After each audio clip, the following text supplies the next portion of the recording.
My name's John Castles. I'm with SIM Canada. I'm a street youth specialist and a human trafficking specialist.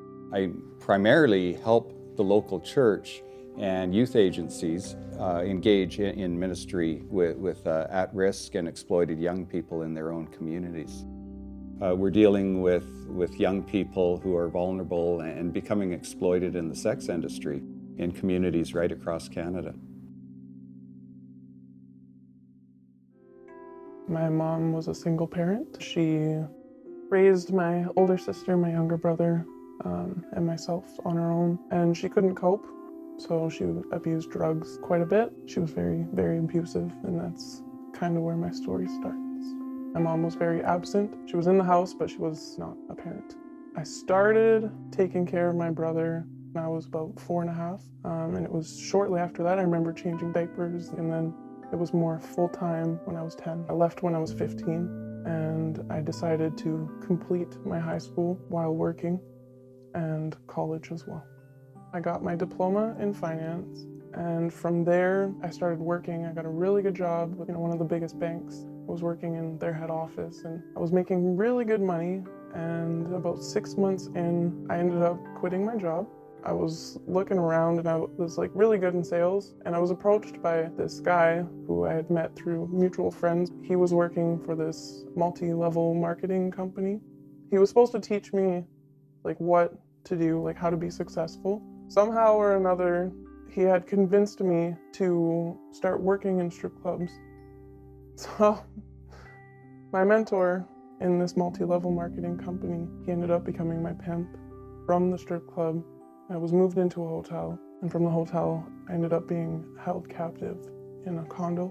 That's really when I realized this is not a situation I want to be in, but I couldn't leave because I was terrified of what would happen to me or my family. I just didn't know what to do. And honestly, I can't even tell you how long I was there. The guys that would come to see me, they ranged from young men up to very old men. They were just from all different walks of life. Some were professional, some were, just regular people. I always thought that I could leave whenever I wanted. And I think it was a lie that I told myself just to make myself feel comfortable. They did some pretty awful things. When I really started to realize that there's nothing I can do, I knew my only way out was death.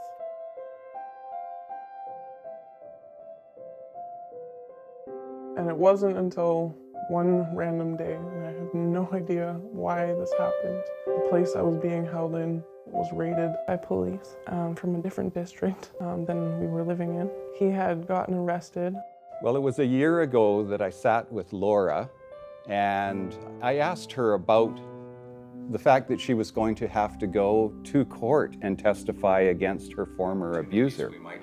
And she was very nervous, very concerned, and rightfully so, felt that she might actually be in danger actually doing that. So I asked her if she'd like a little support.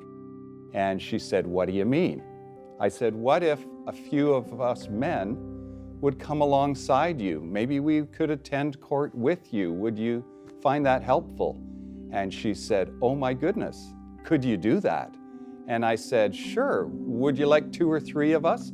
She said, "Could we fill the courtroom?"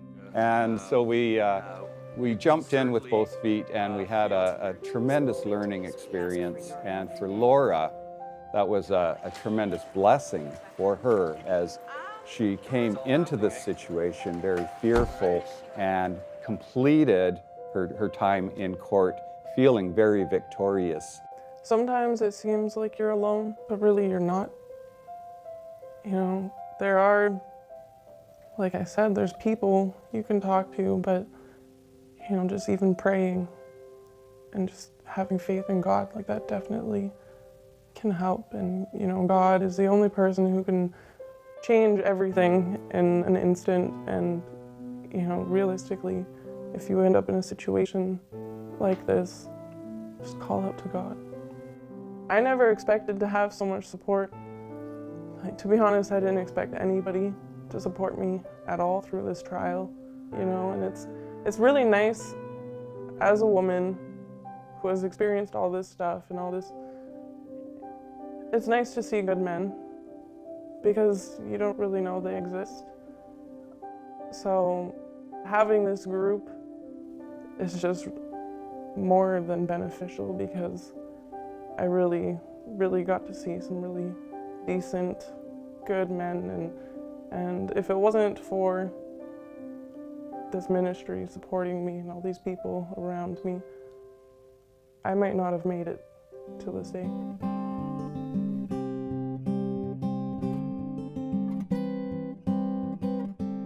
Men Ending Trafficking was birthed out of a desire to honor and serve the Lord. And we certainly see valuable ministry happening with the young people that we're working with. And that's very important. But beyond that, it provides for men and women of local churches to wrestle with the call of God in their own lives, and for them to step outside of their comfort zone and to be able to serve selflessly and in ways that maybe are a little bit nerve-wracking for them, but to step out in their faith in a new way and lay their efforts before the Lord for His honor and glory.